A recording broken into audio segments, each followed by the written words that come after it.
প্রবাসীদের জীবন হচ্ছে এই মোমের মতো। এই মোমটা যেমন নিজেকে গলিয়ে অন্যকে আলো দিচ্ছে, তেমনি একজন প্রবাসী এই দূর প্রবাসে হাজারো পরিশ্রম করে, অনেক কষ্ট করে টাকা উপার্জন করে নিজের ফ্যামিলিকে ভালো রাখার চেষ্টা করে, নিজে না খেয়ে টাকা উপার্জন করে নিজের ফ্যামিলিকে খাওয়ায়।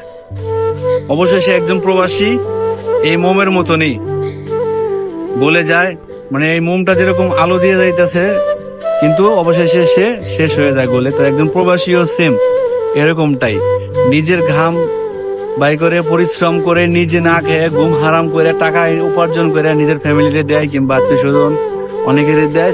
অবশেষে সেই প্রবাসীটা যখন দেশে যায়, দেশে যাওয়ার পরে গিয়ে দেখে তার কিছুই নাই, যা দিছে সব শেষ। অবশেষে সে নিঃস্ব, এই মোমের মতনই। তো যদি ভিডিওটা ভালো লাগে আর যদি কারো জীবনের সাথে মিলে, বাস্তব জীবনের সাথে, অবশ্যই প্রবাসী ভাইয়েরা ভিডিওটা শেয়ার করে দিবেন।